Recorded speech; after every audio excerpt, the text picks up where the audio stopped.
Coming up on Mountain News this morning, supporters of Safe Haven baby boxes are hopeful for the future of them being used in the Commonwealth.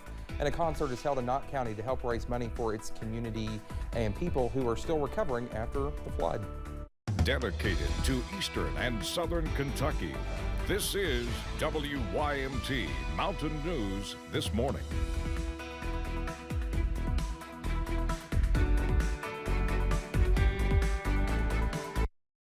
Good morning to you. It's Monday and it's 6:30. I'm Dakota Makris. Boy, that weekend just flew by. Let's head over to Cameron for a look at that forecast this morning. And Cameron, there's one thing I really didn't want to do today, and that was work. But yeah, here we are. Here we are. We're here.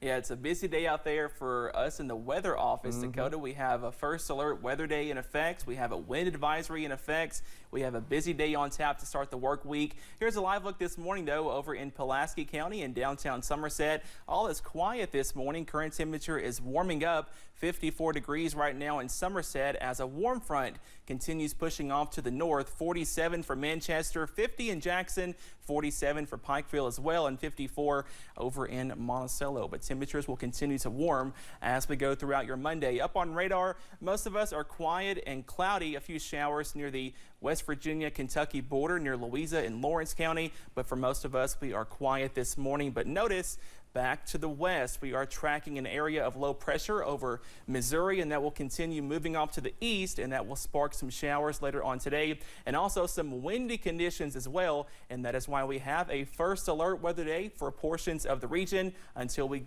get into the rest of your Monday, once we have winds upwards of 40 to 50, and we could see some higher gusts in some of those winds as well. We'll talk about that in just a little bit. Dakota?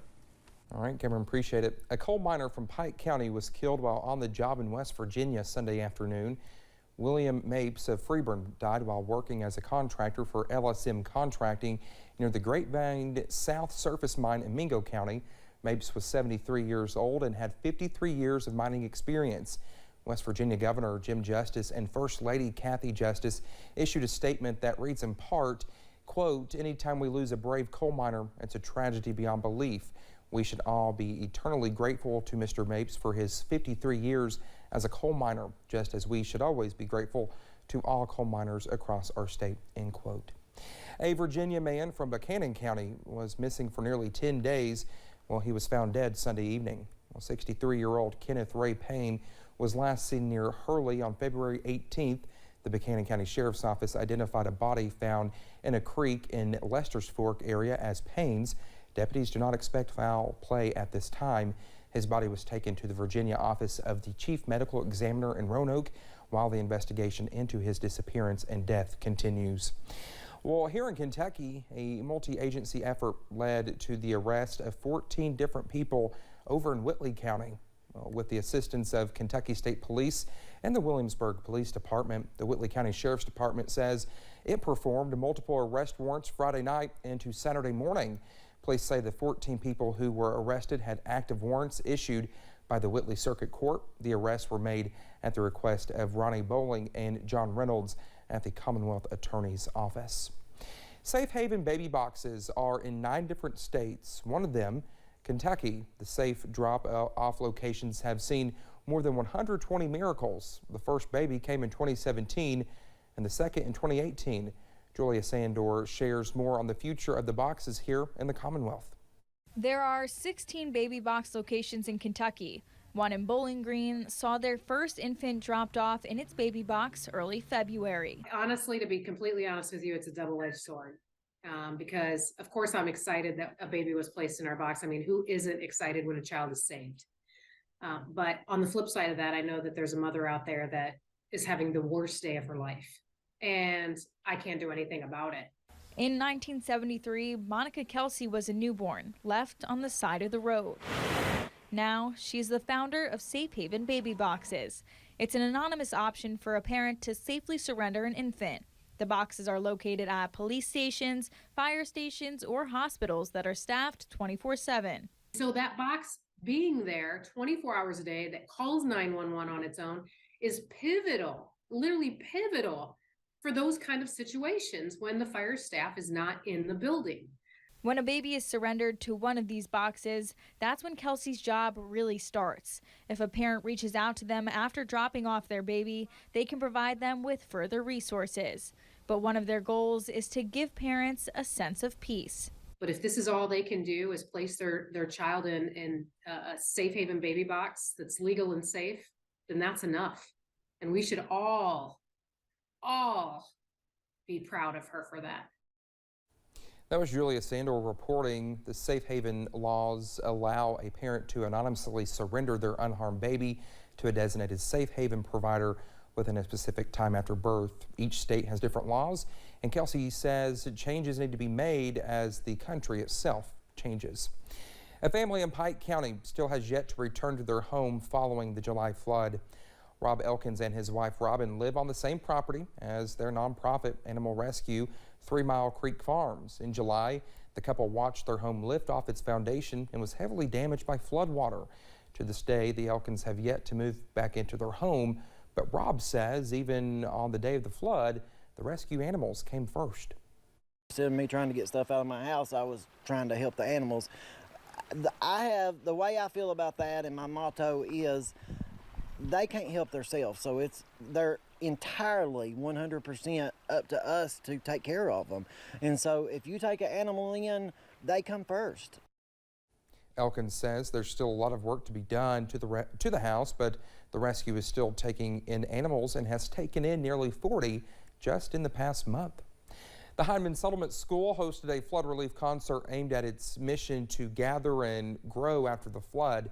The McLean Family Band played bluegrass music originating from the Knott County area and was another step in the recovery for their community. And Music Education Director Sarah Kate Morgan says the events are milestones for their recovery as well. We were fortunate in that mostly of the damage here at the settlement was on our bottom floor. And so we are about, I'd say 70% back. Everything's cleaned up and we're rebuilding in a good way. Proceeds from the concert went to the Knott County Long-Term Disaster Recovery Group. Well, if you believe mall walkers are a thing of the past, the mall walkers of the Middlesboro Mall in Bell County, well, they might just beg to differ. Well, those with the mall say there's a community of mall walkers who get their steps in there every day. Some of them say it's a great form of exercise because it is free and open to everyone, regardless of where you are in your fitness journey. Some people going and lifting weights and stuff is not what they want to do. They just basically want to do some cardio. And you can come out here, you can walk as fast as you want or as slow as you want. Start out slow and end up going faster. So to me, I feel like it's a very good thing because you can go at your own pace. The group says with so many malls closing down across the nation, mall walkers like the ones at the Middlesboro Mall help to keep these spaces alive.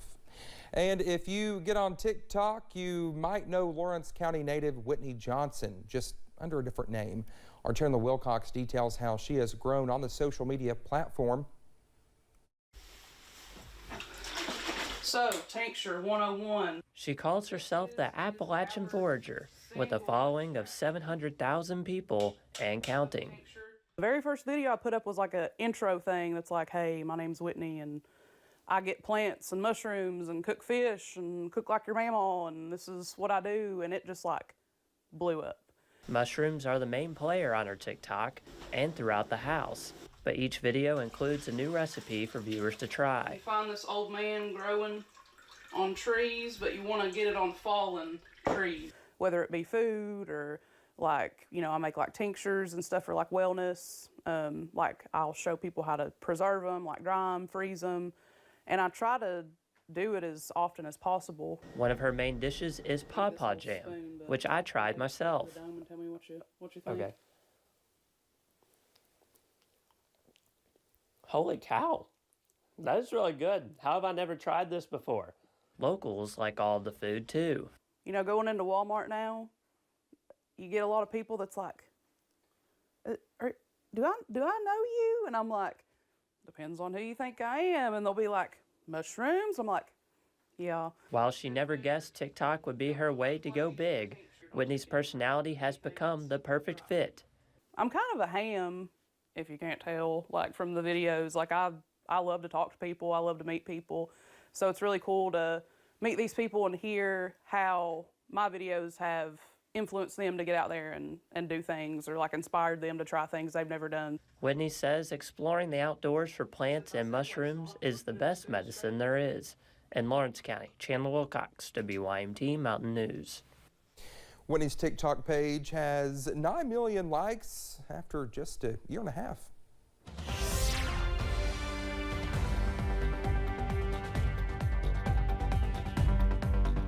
A first alert weather day continues across the mountains as we are watching out for some strong winds later on today. Here's a live look this morning over at the London Corbin Airport as the sun starts to rise. Current temperature 51 degrees right now at the airport, and temperatures continue to warm out there right now. 47 for Pikeville, 50 in Jackson, 54 for Somerset and Williamsburg, and 52 down in Jacksboro. So as that warm front continues pushing off to the north, warmer air will continue pushing into the region as we go into this morning.